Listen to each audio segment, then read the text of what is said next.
मेरे प्यारे साथियों, आज इस वीडियो में वेतन से संबंधित फुल जानकारी आपको दी जाएगी। सबसे पहले शुरू करते हैं इंक्रीमेंट।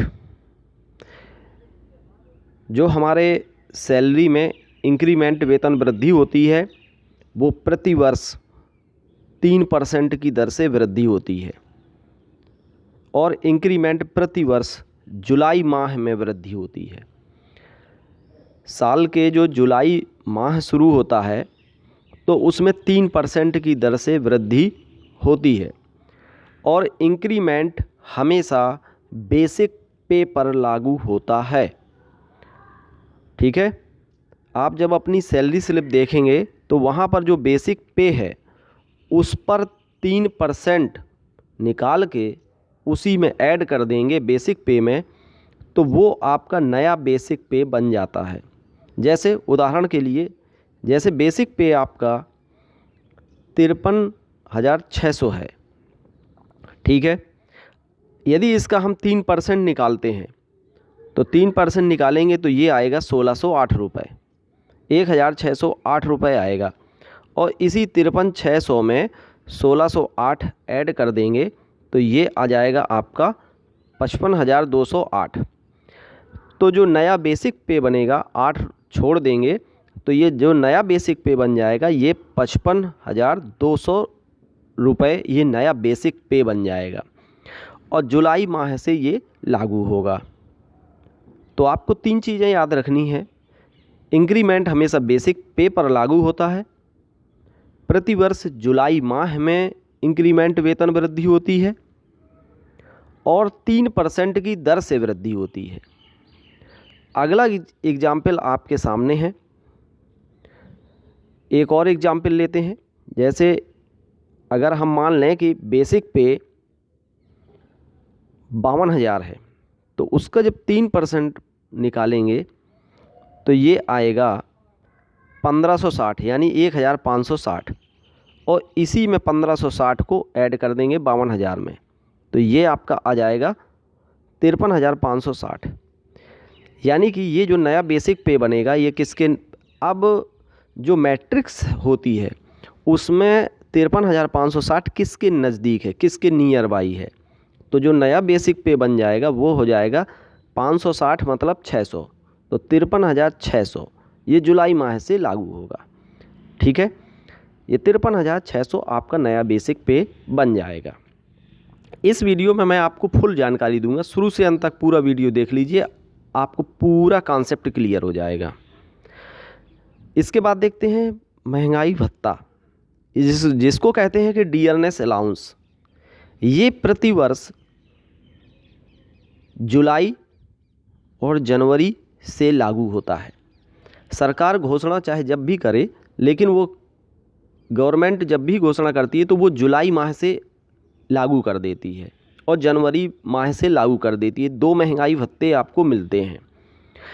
केंद्र में तो तुरंत लागू हो जाता है, लेकिन राज्य में कुछ महीनों के बाद लागू होता है, कुछ महीनों के बाद मिलता है, लेकिन लागू तो यहीं से होता है। आपको हो सकता है कि कुछ दिन बाद एरियर बन के वो धनराशि मिल जाए। जैसे कि वर्तमान में इस समय 38% डीए लागू है। तो 38% ये डीए कब से लागू है? ये जुलाई 2022 से 38% डीए लागू है, जुलाई से लेकर के। ठीक है, अब ये जुलाई, अगस्त और सितंबर से 38% डीए लागू है। अभी भी चल रहा है जुलाई, अगस्त, सितंबर, अक्टूबर। लेकिन अक्टूबर में राज्य कर्मचारियों को 38% डीए मिला है। अब जो शेष 3 माह का डीए है, जुलाई, अगस्त और सितंबर, इन 3 माह का डीए ये एरियर के रूप में आगे मिलेगा। ठीक है, ये 3 माह का जो शेष एरियर है ये आपको बाद में मिलेगा। क्योंकि ये लागू तो हो गया था, लेकिन अभी राज्य कर्मचारियों को 34% ही मिल रहा था। जुलाई, अगस्त, सितंबर का राज्य कर्मचारियों को 34% मिला है, अक्टूबर में 38% मिला। लेकिन गवर्नमेंट ने घोषणा जो कर दी थी वो जुलाई से शुरू कर दी थी। ठीक है, इसके बाद देखिए जनवरी से 34% डीए देने की घोषणा हुई थी कि जनवरी से 34% डीए दिया जाएगा। लेकिन राज्य कर्मचारियों को 34% डीए कब से मिला? जुलाई से मिला। तो जनवरी से जून यानी 6 महीने का जो वेतन है वो 31% डीए के साथ मिलता रहा, जबकि 34% डीए मिलना चाहिए था। तो जो शेष डीए है जो जनवरी से लेकर के जून तक का मिलना चाहिए था 34%, मिला कितना? 31%। तो जो उसका डिफरेंस है 31 और 34% के बीच का जो डिफरेंस है, वो 3% का जो डिफरेंस है, वो एरियर के रूप में अक्टूबर माह में सभी कर्मचारियों को दिया गया। ठीक है, राज्य कर्मचारियों को खासकर। अब देखते हैं, जनवरी से बेसिक जो आपका लागू था वो 53,600 लागू था मान लीजिए। तो उसका जो 31% हुआ वो हुआ 16,616 डीए, ये आपको मिला। जबकि मिलना कितना चाहिए था? जनवरी से मिलना चाहिए था 34% डीए, ये इतना 34% डीए मिलना चाहिए था। तो 53,600 ये आपका बेसिक तो वही था जनवरी में। तो ये जो 34% डीए है, 31 मिल रहा था, 34 मिलना चाहिए था। ठीक है, 34 आपको मिलना चाहिए था। तो ये जो बीच का जो डिफरेंस है, आप देखिए ज़रा, 31% पे आपने निकाला तो 16,616 डीए, 34% पे जब निकालेंगे तो 18,224 डीए मिलना चाहिए। इन दोनों का जो डिफरेंस होगा 16,616 और 18,224 का जो डिफरेंस होगा, वो देखिए, इनको माइनस कर दीजिए तो ये हो गया 1,608। प्रति माह इतने रुपए आपको और मिलना चाहिए था, 1,608, जो कि कम मिले।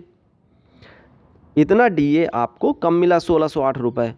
जनवरी में भी इतना मिला 1,608 कम, फरवरी में भी इतना ही कम मिला, मार्च, अप्रैल, मई, जून 6 महीने तक आपको इतना कम मिला। 31% के हिसाब से मिलता रहा, मिलना चाहिए था 34%।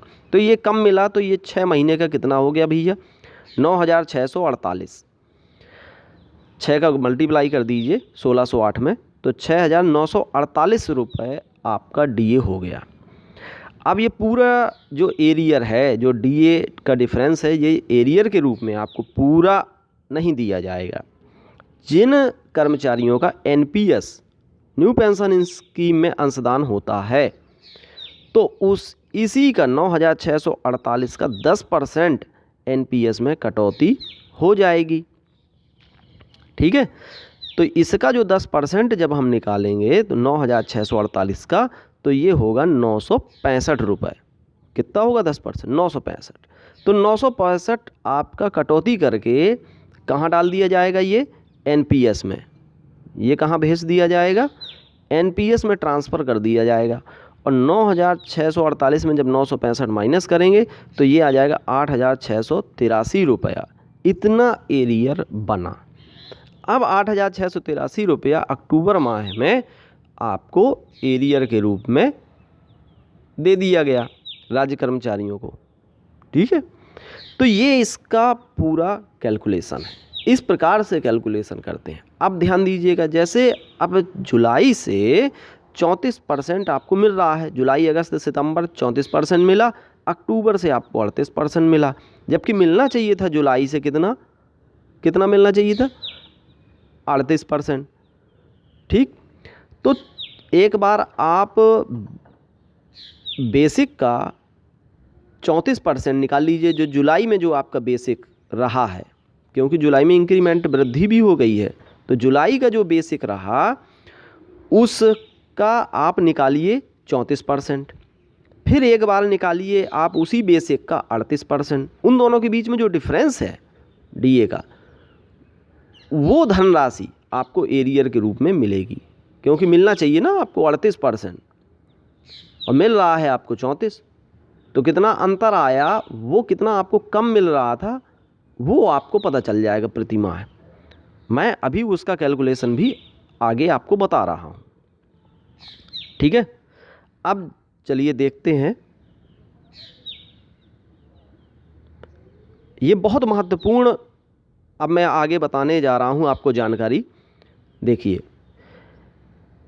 टोटल अर्निंग जो होती है, जब आप सैलरी स्लिप ओपन करते हैं तो टोटल अर्निंग का सूत्र होता है कि बेसिक पे प्लस डीए प्लस एचआरए।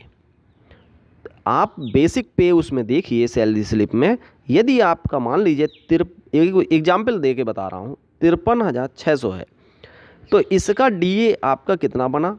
अब डीए उस समय कितना लागू है आपको उस पर डिपेंड करता है।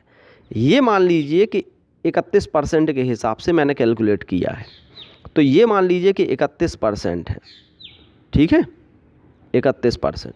तो 53,600 का 31% कितना हो गया, 16,616। एचआरए कितना है आपको मिल रहा है, मान लीजिए 1,840। तो टोटल कितना हो गया, 72,056 हो गया। अब अर्निंग तो इतनी हुई, अब टोटल डिडक्शन कितना हो रहा है। तो टोटल डिडक्शन का फार्मूला होता है एनपीएस प्लस जीआईएस और प्लस एडवांस इनकम टैक्स। अब एनपीएस में मान लीजिए ये 7,022 रुपया गए। अब जो ये एनपीएस में जाता है ये 7,022, और जीआईएस में ये सामूहिक बीमा में है 87 रुपये कटौती हुई, और ये 1,000 एडवांस टैक्स की कटौती हुई, तो ये टोटल हो गया 8,109 रुपया। तो टोटल अर्निंग से टोटल डिडक्शन को माइनस कर देंगे, 72,056 से 8,109 को माइनस कर देंगे, तो आपको नेट पे पता चल जाएगा कितना अदा हुआ आपको पैसा। तो ये देखिए 72,056 से हमने 8,109 माइनस कर दिया, तो ये आपका आ गया 63,947। ये आपको मिला जब 31% डीए के हिसाब से मैंने कैलकुलेट किया, जब 31% आपको मिल रहा था जनवरी के समय, ठीक है। 31% जनवरी में मिल रहा था, मिलना चाहिए था 34%। अब देखिए डीए कैसे निकालते हैं, सबसे महत्वपूर्ण चीज़, डीए निकालते हैं बेसिक पे का 31%। तो मान लीजिए बेसिक पे 53,600 है, तो उसका 31% निकालेंगे तो 16,616 ये हो गया। हमेशा बेसिक पे में जितना परसेंटेज चल रहा हो डीए का, जितना सरकार दे रही हो, उसका गुणा कर देते हैं तो आपका ये डीए आ जाता है। अगला स्टेप है एनपीएस, कि एनपीएस कैसे निकालते हैं। एनपीएस जो निकालते हैं, डीए में क्या करते हैं बेसिक पे का परसेंटेज कर देते हैं, लेकिन एनपीएस में क्या करते हैं बेसिक प्लस डीए का 10%। याद रखिएगा, बेसिक प्लस डीए का 10%। तो बेसिक है मान लीजिए 53,600 और डीए है 16,616, तो जब इन दोनों को जोड़ के 10% निकालेंगे तो ये आ गया 70,216। इसका 10% निकालेंगे तो 7,022, ठीक है। ये 7,022 रुपये ये एनपीएस में चला जाएगा, ठीक है। ये देखिए यहाँ पर मैंने किया भी है कि 7,022 ये एनपीएस, ये देखिए मैंने आपको कैलकुलेट करके बताया ये एनपीएस कैसे आया, बेसिक प्लस डीए का 10%। तो ये आपका एनपीएस में चला जाएगा। ये मतलब डिडक्शन होता है, कटौती होती है ये, तो एनपीएस की और जीआईएस की, एडवांस टैक्स की। तो टोटल कटौती को टोटल अर्निंग से माइनस कर देते हैं, उतना ही आपको पैसा मिल जाता है। तो ये आपको क्लियर हो गया होगा। अब अगला एग्जाम्पल एक और लेता हूँ, आपको और भी कॉन्सेप्ट क्लियर हो जाएगा।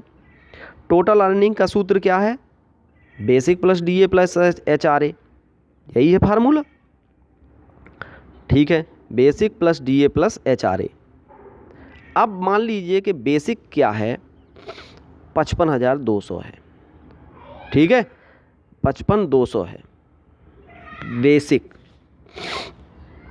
अब ये 55,200 कैसे बना, ये अब जुलाई माह का है।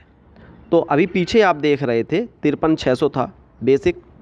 अब उस 53,600 का जब 3% आप कर देंगे, 3% उसमें ऐड कर देंगे तो नया बेसिक बन गया। ये जुलाई माह की बात कर रहे हैं, ठीक है। तो जुलाई माह में इंक्रीमेंट लग जाता है, और इंक्रीमेंट हमेशा बेसिक पे लगता है। तो 53,600 का 3% जब करेंगे तो 55,200 आ जाएगा, ठीक है।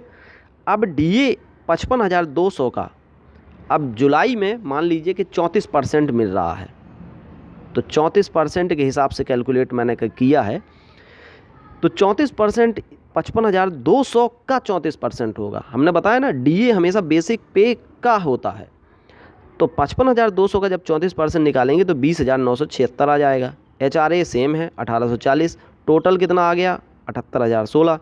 टोटल डिडक्शन कितना हुआ, NPS GIS एडवांस टैक्स को तीनों को जोड़ दीजिए। अब NPS कैसे निकालते हैं, बेसिक प्लस DA इन दोनों को जोड़ देते हैं। बेसिक प्लस DA को जोड़ के उसका जो 10% होता है वो आपका NPS अकाउंट में जमा होता है। तो ये आ जाएगा, आप टोटल करेंगे जब भी जोड़ेंगे बेसिक और DA को जोड़ दीजिए, उसका 10% निकाल के देख लीजिए 7,618 आएगा। तो ये आपका NPS में चला जाएगा। और GIS आपका 87 रुपये कटा, एडवांस टैक्स 1,000 कटा। अब टोटल कितना हो गया भैया 8,705 रुपये। 8,705 ये टोटल डिडक्शन हुआ। ठीक, अब नेट पे कितना मिला, इस टोटल अर्निंग में से टोटल डिडक्शन माइनस कर दीजिए। 78,016 में 8,705 हमने माइनस किया तो ये आ गया आपका 69,311। ठीक है, ये आपको मिला मान लीजिए। अब DA, अब ध्यान दीजिएगा कि अब DA के विषय में चर्चा करते हैं कि ये जो DA है ये कैसे आपने निकाला था। ये वाला DA 20,976 आया था, जो ये बेसिक का 38% आपने किया था, बेसिक का 38%। यहाँ पर भैया थोड़ा सा मिस्टेक हो गई है, ये आपका ये 38% के हिसाब से है, ये 34% के हिसाब से नहीं है, ये 38% के हिसाब से है।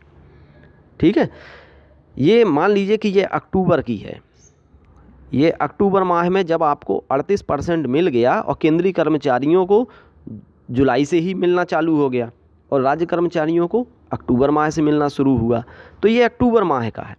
ठीक है, तो ये बेसिक का जब 38% आप करेंगे तो 55,200 का 38% करेंगे तो 20,976 ये देखिए आया। ठीक, और जो NPS आप निकालते हैं बेसिक प्लस DA का 10%, तो ये बेसिक है 55,200 ये लिखा है, और 20,976 उसका 10% कितना हो गया 7,618, ये NPS में जमा होगा। ये NPS इस प्रकार से कैलकुलेट करते हैं। आगे देखिए थोड़ा सा बेसिक, बस इतना आपको याद रखना है। कुछ चीज़ें हैं कि इंक्रीमेंट हमेशा जुलाई में लागू होगा, ये ठीक है, ये क्या है जुलाई में आपका लागू होगा इंक्रीमेंट, और ये चीज़ें कब लागू होंगी, इंक्रीमेंट जुलाई में लागू हो जाएगा और पूरे साल भर जुलाई से लेकर के जून तक एक जैसा रहेगा। ठीक है, और जब जुलाई में बेसिक बदलता है तो बेसिक पे 3% इंक्रीमेंट उसमें लागू हो जाता है। ध्यान दीजिएगा, ये तो इंक्रीमेंट की बात हुई। अब रही बात कि जब इंक्रीमेंट जो आपका लागू हो जाएगा, अब देखिए जैसे वेतन वृद्धि DA की 2 बार होती है, जनवरी में और जुलाई में। तो जुलाई में जब भी आप DA बढ़ा हुआ लगाएं, ठीक है, तो पहले आप इंक्रीमेंट 3%, पहले तो 3% इंक्रीमेंट लगना चाहिए, इसके बाद DA लगेगा। तो जैसे मान लीजिए कि 53,600 है बेसिक, तो उसका 3% कितना हो गया 55,200 हो जाएगा।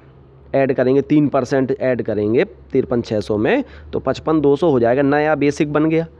अब नए वाले बेसिक पर आपको जितना % DA मिल रहा हो फिर लगाइए आप DA, पहले इंक्रीमेंट फिर DA। लेकिन जनवरी में जब DA बढ़ता है तो जनवरी में इंक्रीमेंट तो बढ़ता नहीं, तो वही जुलाई वाले बेसिक पे जो चला आ रहा है, जुलाई अगस्त सितंबर अक्टूबर नवंबर दिसंबर जनवरी तक, वही जो बेसिक पे है उसी बेसिक जुलाई वाले बेसिक पे पर ही बढ़ा हुआ DA अप्लाई कर देते हैं।